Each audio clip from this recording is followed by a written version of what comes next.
नमस्कार, आदाब, सत श्री अकाल। आप देख रहे हैं घटना AKP 24 अजय पंडित के साथ में।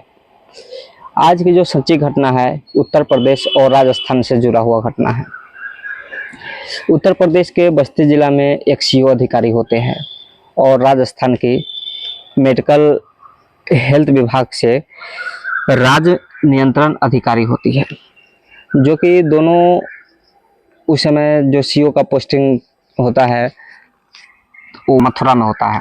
मथुरा में एक मंदिर में दोनों आपसी में मुलाकात होता है। मुलाकात होने के बाद में दोनों का संबंध धीरे धीरे बढ़ने लगता है। बढ़ते बढ़ते वो दोनों इतना करीब आ जाता है, दोनों शारीरिक संबंध बनाने लगता है। जैसे ही शारीरिक संबंध बनाते बनाते ऐसे करते करते कुछ दिन बीत जाता है, 5 साल हो जाता है। 5 साल के बाद 26 मई 2024 को वो CO होते हैं जो अपने सरकारी ऑफिस पे, सरकारी जो आवास होता है, CO सिटी का सरकारी आवास होता है, वहाँ पे वो CO बुलाता है। और बुलाने के बाद में महिला लगभग 800 किलोमीटर से चल के वो यहाँ पे बस्ती में पहुँचती हैं। यहाँ पे आने के बाद में जब वो उसके साथ में कमरा में होती है तो महज दोनों साथ में शारीरिक संबंध बना रहे थे, तो 11 बजे के आसपास शायद उसकी पत्नी को कोई फ़ोन करके बोल दिया कि आपका हस्बैंड किसी और औरत के साथ में संबंध बना रहा है, साथ में रह रहा है। तो वो महिला और उसकी बेटी, CO का महिला और उसकी बेटी आता है 11 साढ़े 11 के आसपास में वो आती है। वहाँ से आने के बाद वो गेट टकटकाता है, टकटकाने की आवाज़ देता है, वो गेट खोलता नहीं है। फिर जाके उसको बोला जाता है कि आप गेट नहीं खोलोगे तो बहुत बुरा होगा।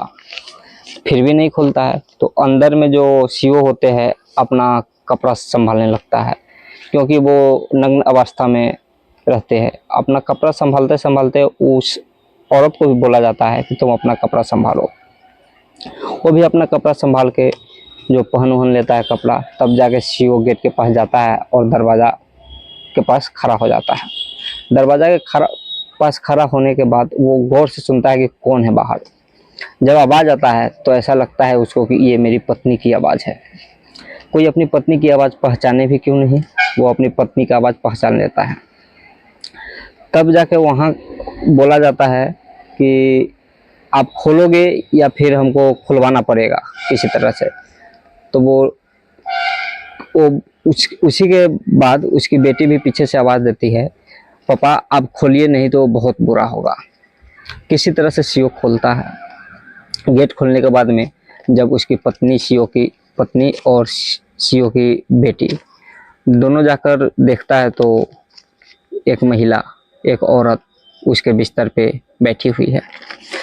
ये देखकर उसको बहुत बुरा लगता है। उससे पूछताछ किया जाता है कि तुम कौन हो, कहाँ से आई हो, कैसे। तो इसी बात में खुलासा हो जाता है कि हम इससे प्यार करते हैं, हम इसके साथ में रहना चाहते हैं। ये हमको बोल के लाया है, ये हमको बोले है कि हम आपसे प्यार करते हैं और मेरा इस दुनिया में अब कोई नहीं है, मेरी बीवी हमको छोड़ दिया है, इसी वजह से हम इसके साथ में आ गए हैं, इसके साथ में रह गए।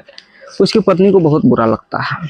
पत्नी को बुरा लगने के बाद में वो उसी समय नोका झोंकी हो जाता है, बहस वहस हो जाता है, तो दोनों में मार चालू हो जाता है। वो जो राजस्थान की जो महिला आई थी, जो डॉक्टर थी, वो तो कुछ नहीं करती, लेकिन उसकी CO की बेटी और CO की पत्नी दोनों मिलकर उसको बहुत मारता है, चप्पल चप्पल मारता है। मारते मारते जो लास्ट में क्या होता है कि बुलाया जाता है, 2 महिला पुलिस को बुलाया जाता है, उसको अरेस्ट करवाता है। अरेस्ट करवाने के बाद उसको तो महिला पुलिस ले जाता है। उसके 1 दिन बाद उसको रखा जाता है। फिर उसके कल होके किसी बहाने से, क्योंकि वो भी तो ऑफिसर थी ना, डॉक्टर थी, इसलिए किसी बहाने से वो छूट जाती है और सुबह अपने राजस्थान के लिए रवाना हो जाती है। राजस्थान जाने के बाद वहाँ पे क्या होता है कि वहाँ पहुँचने के बाद वो 1 दिन के बाद 1 जून को वो FIR दर्ज करवाता है उस CO के खिलाफ, उसकी पत्नी के खिलाफ और उसकी बेटी के खिलाफ कि मेरे साथ ऐसे किया गया है, ऐसे ऐसे मारपीट किया गया है।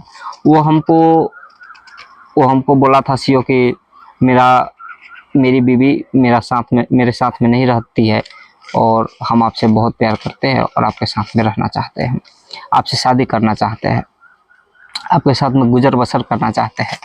ये सब सुनने के बाद में तो क्या होता है कि एफआईआर दर्ज हो जाता है।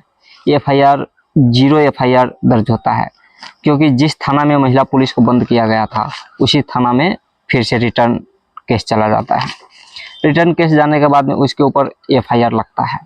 एफआईआर में धारा, उसके प्रति धारा लगाया जाता है, जो कि धारा में होता है 43, 224, 23, 342, 341, 504 और 31 SC/ST धारा की SC/ST धारा भी लगाया जाता है उसके ऊपर।